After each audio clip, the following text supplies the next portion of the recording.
మరి యేసుక్రీస్తునామములో అందరికి వందనాలు.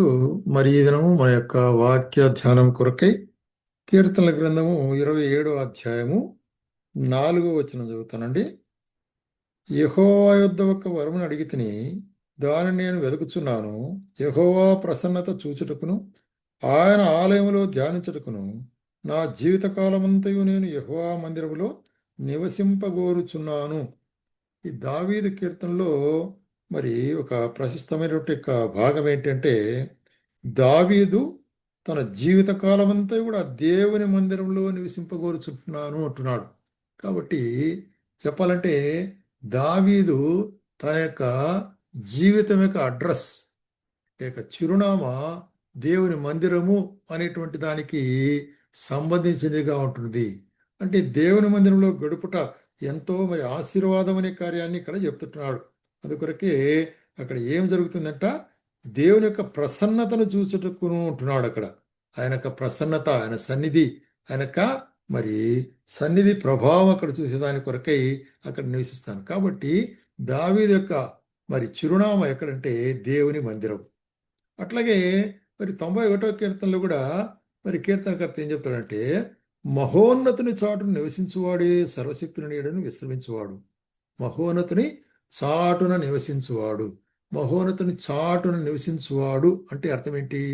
దేవుని యొక్క సముఖములో జీవించేవాడు, దేవుని యొక్క మరి ఛాయలలో ఉండేటువంటి వాడు, లేక దేవుని యొక్క సన్నిధిలో మరి ఉండేటువంటి వాడైనటువంటి. కాబట్టి దేవుని యొక్క సన్నిధిలో లేక మహోన్నతుని యొక్క చాటున నివసించుట అనేటువంటిది కూడా మరి భక్తుని యొక్క అడ్రస్గా లేక చిరునామాగా చెప్తున్నాడు. కాబట్టి ప్రేమైన వాళ్ళారా, మనకు విశ్వాసిన వారికి మన యొక్క చిరునామా ఎక్కడ ఉండాలంటే ఆయన ఆలయములో, రెండవదిగా ఆయన యొక్క మరి సన్నిధిలో అనేటువంటి దేవుని యొక్క మరి చాటున, మహోన్నతుని చాటున సర్వశక్తి నీడన విశ్రమించువాడు అనేటువంటి కార్యం. అందుకొరకే మరి ఇంకొక మాట చెప్తుంటున్నాడు సొలొమోను రాసినటువంటి మరి సామెతల గ్రంథము 15వ అధ్యాయము 31వ వచనం.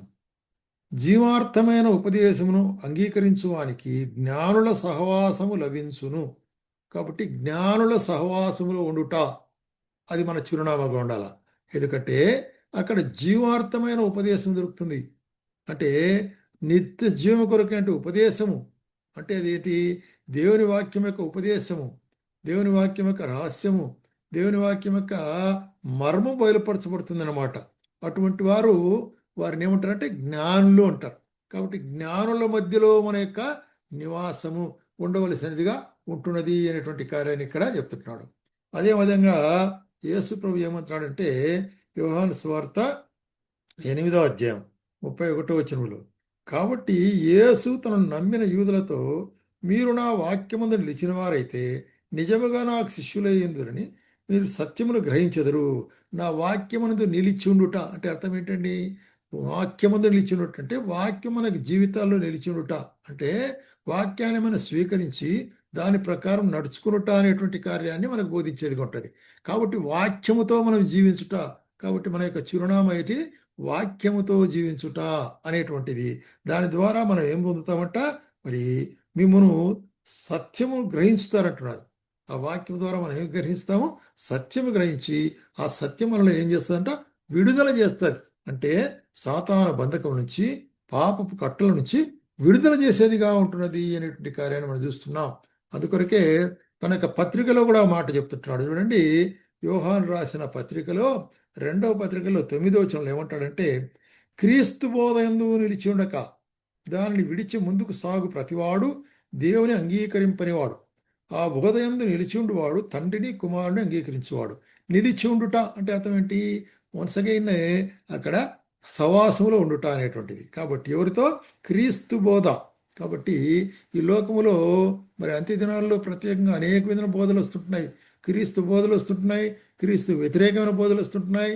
మరి ఏది వ్యతిరేకమైన బోధ, ఏది క్రీస్తు బోధ అనేటువంటిది గ్రహించి దాని కొరకై దేవుడు మనకేమిచ్చాడు? తన పరిశుద్ధాత్మ సన్నిధి ఇచ్చాడు. కాబట్టి దాని ద్వారా మనం వివేచించినప్పుడు ఏది నిజమైనటువంటి బోధ అంటే ఆరోగ్యకరమైన బోధ అని కూడా అంట దీంట్లో.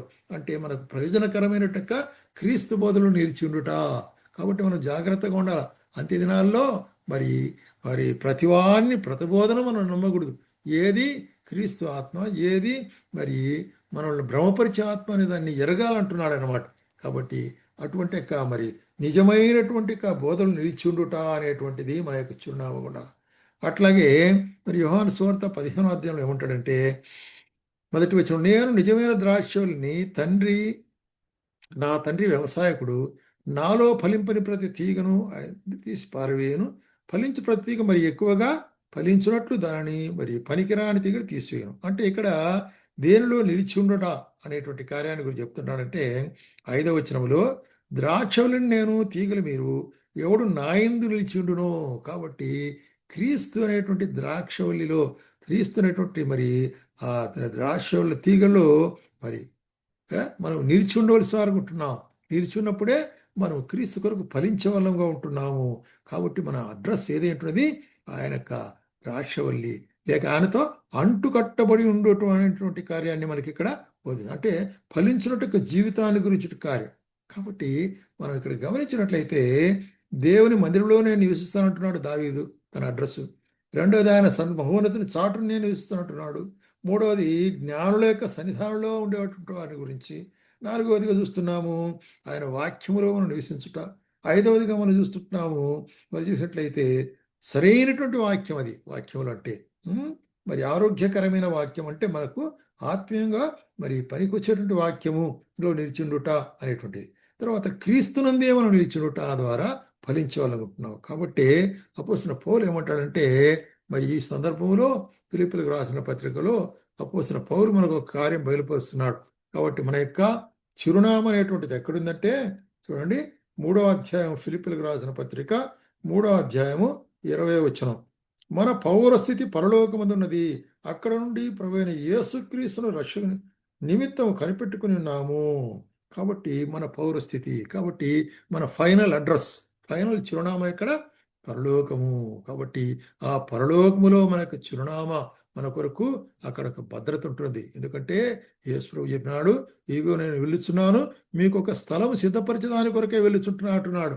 ఆయన ఇప్పుడు మన కొరకు స్థలం సిద్ధపరుచుంటున్నాడు. నేనుండు స్థలంలో మీరు ఉండులాగున తిరిగి నేను వచ్చి మీరు తీసుకుపోతాను అంటున్నాడు. కాబట్టి మన అడ్రస్ ఈ లోకంలో లేదండి. ఈ లోకంలో కొంతకాలమే, కొంతకాలమే మన నిత్యమైన అడ్రస్సు, నిత్యమైన చిరునామా ఇక్కడ పరలోకం. కాబట్టి పరలోక నివాసులైనటువంటి వారం మనము, పరలోక పౌరత్వం కలిగినట్టు వారం అనుకుంటున్నాం. కాబట్టి ప్రేమన సహోదరి, మన యొక్క మరి ధ్యాస ఎప్పుడు కూడాను పరలోక సంబంధమైన కార్యం మీద ఉండవలసిందిగా ఉంటుందని అపోస్తలుడైన పౌలు మరి హెచ్చరిక చేస్తున్నాడు. కాబట్టి నీ అడ్రస్ ఎక్కడ ఉంటున్నది అనేటువంటిది స్వచ్ఛంగా కనుక్కున్నట్లయితే, ఖచ్చితంగా తెలిసినట్లయితే, అది మన పరలోకపు మరి అడ్రస్గా లేక చిరునామాగా ఉంటుంది. దాని కొరకు, ఆ పౌరత్వం కొరకై మనము వేచి ఉండు వారంగా ఉంటున్నాము. కాబట్టి ఆ నిరీక్షణతో జీవించాలని మనల్ని హెచ్చరిస్తున్నాం.